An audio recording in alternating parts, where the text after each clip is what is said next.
முன்னெல்லாம் வந்து சாப்பிடாங்க. இப்போ உங்களுக்கு சாப்பாடு விட்டுனா ஒரு அரை மணி நேரம் நம்ம யாராவது விளையாட்டு காட்ட வேண்டியதாக இருக்குது. இதை பேசிட்டே இருக்க வேண்டியது. நான் கழுவில கேக்கெல்லாம் போட்டு பாப்பா இழுக்கிட்டேன். மழை தண்ணி வீட்டில் ஓட்டமா காயாது. நமக்கு வேலை எதுவும் பெருசாக இருக்காது. இப்போ நிறையா இருக்கிறதுனால புரிஞ்சுக்க மாட்டேன். எல்லாரும் இல்லை பிறந்த நாள் தாங்க இன்னைக்கு.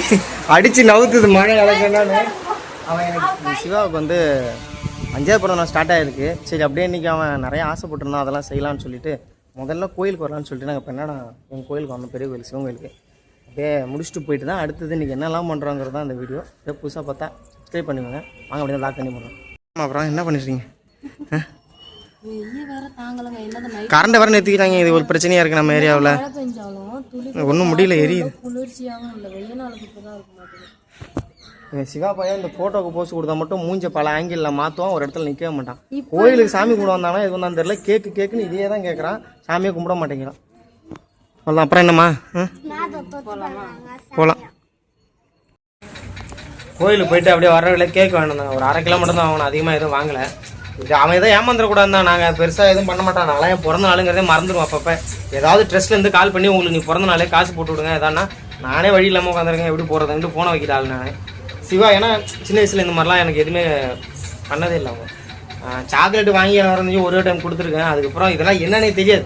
நம்ம எதுக்கு பிறந்தனே தெரியாமல் தடுமாறிட்டு இருக்கலாம். நம்மளாம் பிறந்த நாள் கொண்டாடலாமா அப்படின்னு யோசிக்கிறேன். விவரம் தெரிய வரையும் எனக்கு ஓரளவுக்கு இதெல்லாம் வந்து செய்யணும். அவனும் கொஞ்சம் ஹாப்பியாக இருப்பான்ல, அந்த மாதிரி பண்ணார் நம்ம அப்பா. சின்ன வயசில் ஒரு மெமரி அவனுக்கு யோசிச்சு பார்ப்போம் பின்னாடி. நம்ம அப்பா எல்லாம் நமக்கு செஞ்சாரு, எனக்கு அதெல்லாம் செய்யலை, அந்த மாதிரி யோசிச்சு பார்க்குறதுக்கு எதுவுமே கிடையாது. சின்ன சின்னது என்னால் முடிஞ்சது ஒரு 500 ரூபா, 1000 ரூபா, 2000 ரூபா இவ்வளோ. இல்லை அவ்வளோதான்.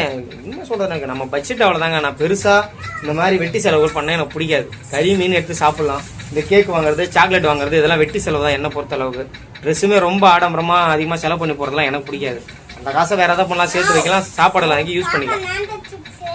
வந்தாச்சுங்க அவ்வளோதான். ஆனால் இப்போ எதுவும் பண்ண போகிறதில்ல. இது மேலே போயிட்டு பிரியாணி போட போகிறோம். இன்றைக்கி பிரியாணி போட்டு இது செஞ்சுட்டு எங்கள் அப்பா வர சொல்லி பாட்டி வர சொல்லிட்டு நாளுக்கு அப்புறம் சாக்லேட் அங்கே கொடுத்துட்டு, கேக் அதிகமாக இல்லை, 4 பீஸ் தான். இவளே தின்றுவா அது எல்லாத்தையும். சும்மா கொஞ்சோண்டு ஒரு 1/2 கிலோ தான் வாங்கிட்டு வந்திருக்கோம். அதனால சாக்லேட் மட்டும் எல்லாரும் கொடுத்துட்டு அப்படியே விஷ் பண்ண சொல்லிட்டு வர வேண்டியதான். அதனால நீங்களும் விஷ் பண்ணி. நான் கூட அங்க இருந்த பெருசா இருக்கிற கேக்கு தான் அந்த ரேட் 200 ரூபான்னு நினைச்சிட்டேன். அப்புறம் பார்த்தா வாங்கிட்டு வந்தாச்சுங்க. கேக்கெல்லாம் எடுத்து சேஃப்டி பண்ணி வைக்கிறாங்க. ஃப்ரீசரில் வைக்க சொன்னேன், மேலே வைக்கிறாங்க. அது லைட்டாக கீழே வந்துச்சுங்க, சின்னதாக டேமேஜ்.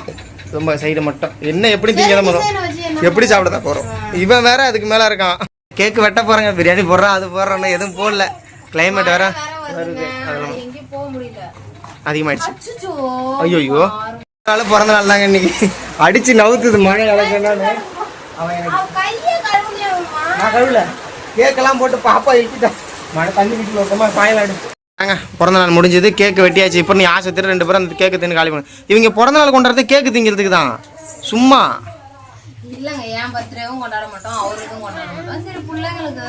அப்புறம் இந்த டேரி மில்க்கு எப்போ பார்த்தாலும் நைட்டில் கேட்பாங்க. அதனால ஒரு பாக்கெட்டே வாங்கிட்டு வந்துட்டோம். 365 ரூபா, 75 பீஸ் இருக்குமா. டெய்லியும் வச்சு 2 3 தின்னுங்க. அதுக்கு மேலே அவ்வளோதான். நம்ம பர்த்டே செலிப்ரேஷன் முடிஞ்சது. காஸ்டியூமை மாற்றிடுவாங்க. குள்ளாயே காஸ்டியூம்லாம் மாற்றிட்டு நிற்கிறா பார்த்தீங்களா. இப்போ தான் போயிட்டு நான் எல்லாம் வாங்கிட்டு வந்தேன். அந்த பிரியாணி போடுறதுக்கு எல்லாத்துக்கும் எடுத்து ரெடி பண்ண போகிறோம். அது போயிட்டு தயிர் எல்லாம் வாங்கிட்டு வரணும். இப்போ தான் வந்தாங்க, பாட்டியும் அப்பாவும் வந்தாங்க. முன்னெல்லாம் வந்து சாப்பிடாங்க. இப்போ உங்களுக்கு சாப்பாடு விட்டுனா ஒரு அரை மணி நேரம் நம்ம யாராவது விளையாட்டு காட்ட வேண்டியதாக இருக்குது. இதை பேசிகிட்டே இருக்க வேண்டியதாக இருக்குது. அதான் எல்லாம் ஸ்டார்டிங்கில் தான் போல இருக்குது. ஏதோ சிறுவாச்சி கீரை எடுத்துகிட்டு வந்தாங்க 2 பேரும், அதை ரெடி பண்ணிகிட்டு இருக்காங்க.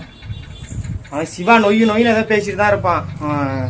சின்ன வயசுல எப்படி இருந்தாலும் அதே மாதிரி ஏதோ ஒன்று சொல்லிட்டோம்னா அதை பிடிச்சிட்டு திரும்ப அது என்னன்னு கேட்டு நம்மளை கொண்டுடுவாங்க. செஞ்சு கொடுக்கறது ஒரு இதுன்னு நான் வெங்காயத்தை வெட்டலன்னு என்னையா சொல்கிறாவ. காட்டு எடுத்து காட்டு போங்க. அது மறந்துட்டேன். நான் என்ன பண்றது, மறந்துட்டேமா. மழை வரமாட்டேங்க. ஏதாவது 7 நாள் மழை சொல்லியிருக்காங்களா. நானும் வருவார்னு பார்க்குறேன், வரல. லைட்டாக தூரிச்சு. ஆனால் தொடர்ந்து பெஞ்சாலும் நம்ம வீட்டில் உட்கார முடியாது. ஏன்னா முன்னாடி இந்த சாரெல்லாம் வரும்.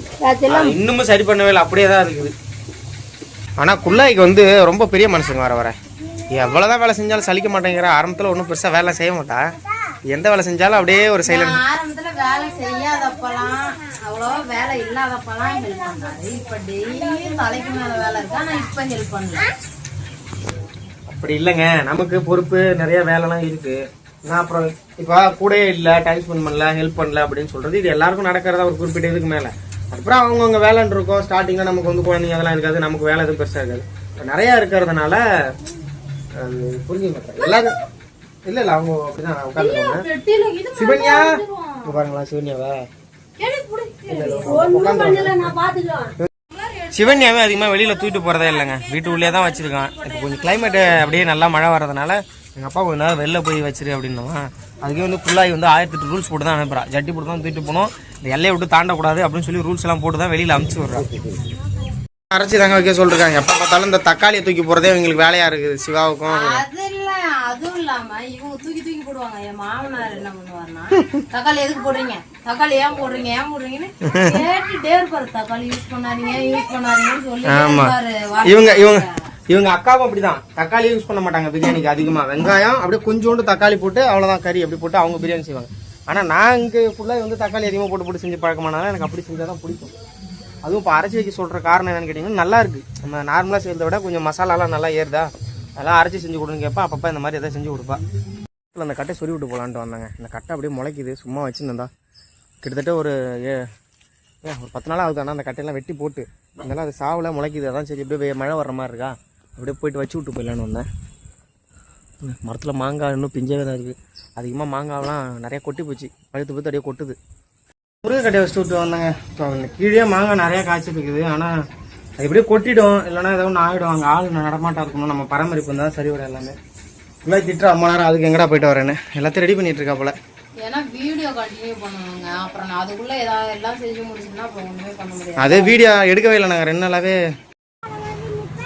இது தண்ணி இல்லைங்க, காலைல தண்ணி தீர்ந்து போயிடுது. அதனால இப்போ இதை வாழை இலையை வெட்டி தான் எல்லாரும் சாப்பிடணும். ஊர்லேயே அதுக்கு தான் அந்த தண்ணி பயந்துட்டு தான் வாழை இலையை வெட்டுவோம். மாமியார் வீட்டு டேங்க் இருக்குங்க, அது இல்லை, இல்லைன்னா சுத்தமாக வேலைக்கு ஆகாது. தட்டெல்லாம் எங்கே போட்டான்னு தெரியல, அடிக்கடி வீட்டில் தட்டை காணா போயிடுது. எங்கே தான் எடுத்து போடுங்க, தட்டு காணா போகுது, எங்கே தான் போகுதுன்னு தெரிய மாட்டேங்குது. திரும்ப எங்கே பார்த்தீங்கன்னா ஒரு மூளை கிடக்கும். சிவாப்பாயை கொண்டு போய் கட்டில் கடிலையும் அது கடிலையும் போட்டு வச்சிருப்பான். மதியம் 2 மணிக்கு ஆரம்பிச்சாங்க எல்லா வேலையும். பிரியாணி எல்லாம் ரெடி பண்ணலான்னு சொல்லி கடைக்கு போய்ட்டு வந்தோம். மணி இப்போ 6 ஆயிடுச்சு, ஆனால் எதுவுமே ரெடி பண்ணல. எங்கள் அப்பாவும் சிவாவும் வீட்டில் இருந்து இட்லி எல்லாம் சாப்பிட்டு அவங்களாம் வெளியில் போய் உட்காந்துட்டாங்க. பாப்பாவை தூங்க டைம் ஆயிடுச்சு. என்ன தான் இவனை கேக் வெட்டி எல்லாம் இது பண்ணலான்னு பார்த்தாலும் எதுவும் வேலைக்கு ஆகல. நாங்கள் ஆனால் இன்றைக்கி பெருசாக யாருக்கும் எதுவும் கொடுக்கல, எதுவும் செய்யலைங்க. ஏன்னா எங்கள் கொஞ்சம் பட்ஜெட் இடிக்குது, அதனால் எங்களால் முடிஞ்சதை வச்சு நாங்கள் வீட்டிலே பண்ணிட்டோம். அதுக்கே ஃப்ரெண்ட்ஸு கூட ஒரு மிட்டாய் கூட கொடுக்கல, என்ன நினைக்கிறாங்கன்னு தெரில. ஆயிடுச்சுங்க எல்லாம். மதிய சாப்பாடு சாப்பிட்றதுக்கு 6 மணி ஆயிடுச்சு. இவ எந்த நேரமும் கரண்டியை தேடுறது குண்டான தேடுறதே இவளுக்கு வேலையாக இருக்குது. அதே டென்ஷன் ஆகுது. நான் இது மேலே தான் வச்சுருந்தேன். ஃபுல்லாக பிரியாணி எல்லாம் சூப்பராக தாங்க போட்டிருந்தேன். சாப்பிட்டா ஆனால் நெஞ்சு எரியுது. ஒரு டைம் இப்போ சொன்னேன் பார்த்தீங்களா, அது மாதிரியே காரம் என்னத்தை போட்டான்னு தெரியல, காரம் நெஞ்சுலாம் எரியுது. நானும் ஐஸ் வாட்டர் குடிச்சு பார்க்குறேன், ஒன்றும் கண்ட்ரோல் இல்லை. பாட்டி வந்தாங்க, பச்சரிசி எடுத்துகிட்டு அப்புறம் அவங்களுக்கு கொடுத்து அமிச்சேன். எங்கள் அப்பா சாப்பிட மாட்டேன்டாரு, நாங்கள் போய் சாப்பிட்டுருந்தாரு. மேடம்க்கு இடுப்பு வலிக்கு தான், ரொம்ப முதுவலி வந்துச்சுன்னா சரி எல்லாம் படுத்துங்கன்ட்டு நான் மட்டும் உட்காந்துருக்கேன். அவ்வளோதாங்க இந்த வீடியோ. இன்னொரு வீடியோவில் மீட் பண்ணலாம். பாய்ங்க.